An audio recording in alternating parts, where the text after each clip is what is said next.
actually first ever online citizens forum discussion, which is being organized by the European Parliament.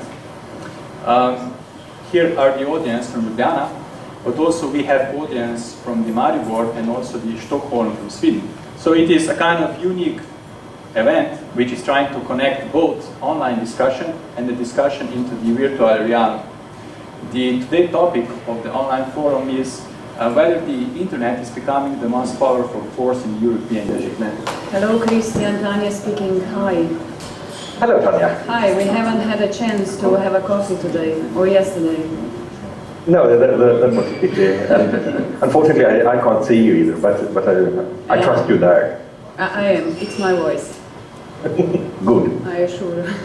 I got involved in the open source movement and I more or less by accident happened to slip into politics because of the Software Patents Directive in 2004 and 2005. I got interested in that because I saw that as a very important issue. So I ended up spending most of my time for a year fighting that directive together with other activists from all over Europe within the FFII, which was the organization doing that. And then after that, I thought, okay, now I'll get a haircut and get a job and get back to normal life. But then one day I happened to switch on the television and I heard that somebody had started a party called the Pirate Party, and then I knew I simply didn't have a choice. I had to be part of that, and well, here I am now. So now I'm a politician and no longer a programmer. We are having unlimited access to the information, and that I think is the right decision. We have to allow consumers, we have to allow our public to have the access to the information. Another maybe bad thing out of this global development with internet is of course the credibility of information, I believe. There is a conflict between, on the one hand, fundamental rights like the right to privacy, the right to anonymity, the right to information freedom, and on the other hand, copyright as it stands today.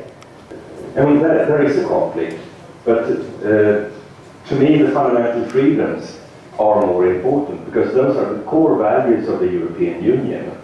And if a particular business model of a particular industry happens to be incompatible with the fundamental freedoms, well, then I'm so sorry, but that industry has to redefine itself, or that's the only answer I can give. Okay. What I believe is important is that we assure some sort of control as well, how to fight against illegal use of internet, like such as child pornography or cyber crimes or stealing patents, for example. For example, we have for sure to have a control to prevent abuse of privacy data, because with giving so many informations to the internet, we are actually giving a lot of privacy away. So we have to have some sort of mechanisms. I wouldn't say that we have to have control to punish the user at the end, but they control to punish the user at the end. Maybe we can search different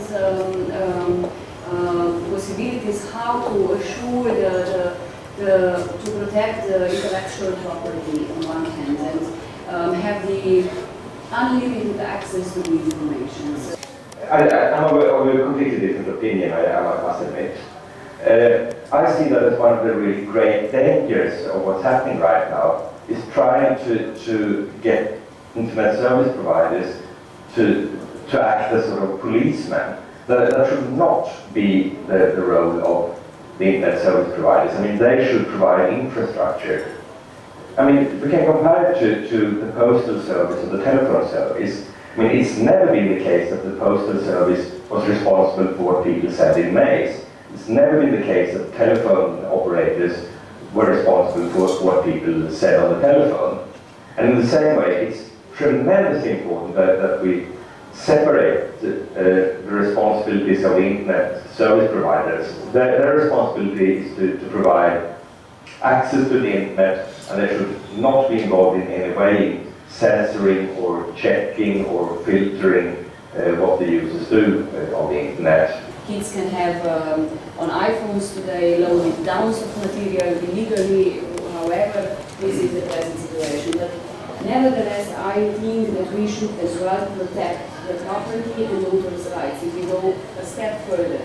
Because if we fulfill the contents of those providers, I think you don't create a positive atmosphere in the long run. You don't create that you would really assure a good quality as well in the long run of these providers of the contents. The problem is that file sharing is an activity that takes place between individuals. The only way to even try to stop file sharing on the internet is to give up the right to private communication. And the right to private communication is articulated in the European Convention of Human Rights. It's one of the fundamental rights that must be protected. The big problem, I would say at the moment, is what the governments are doing. In particular, or for instance, the Data Retention Directive that was passed by the EU in 2005, I think it was, which demands that internet service providers should keep data so that either the police or the big copyright holders can get access to that data. I see much more intrusion into privacy from various governments than I do from private companies. But having said that, we really must keep an eye on the private companies as well, because that's another area of concern that is very important. But right now, I think what the governments are doing is much more dangerous and much more important. I think I would say that it would be good to develop some business models on internet which would assure the users the access to culture or music contents or Hollywood contents under the condition that the authors of these contents will be, in a long run, having certain benefits for creating even further. And maybe the best solution, I'm just thinking, could be some sort of what we already discussed or were discussions in Europe, so-called global license or cultural flat rate, which the internet providers are basically paying the authors some sort of the income they receive, and with that they are sure to the users in time and place unlimited access to all sorts of cultural music contents. We politicians shouldn't try to invent the business models for businessmen. But on the other hand, we do have a responsibility for the entire sector. That is, first of all, it isn't. I mean, stealing is one crime, copyright infringement is another crime. I concede it's a crime, but that's only because the legislation right now is inappropriate. And I mean, look at reality. For the last 10 years, everybody has been bombarded with this propaganda. It hasn't worked at all. In all member states, file sharing has continued to grow exponentially every single year. So it simply isn't working, trying to indoctrinate young kids. What we need to do is to realign legislation, the copyright legislation, so that it fits together with reality. I would say we would need to have a common copyright title covering all of Europe. But before we can even start working on that, we need to decide in which direction copyright should be changed. And unfortunately, so far, for the last 20 years, every single change has been going in the wrong direction. So we need to have a fundamental discussion first about what we want to do with copyright, what is the proper role of copyright in modern society. Then we could start harmonizing. But if we do that, then I think that there is a fantastic opportunity, because we should remember that the European Union is the biggest economy in the world. We have 21% of the world's GDP, and the US has 20%, so I mean, we're not that much bigger, but we are bigger. So if we could just get our act together and get the internal market working, we could have a fantastic future.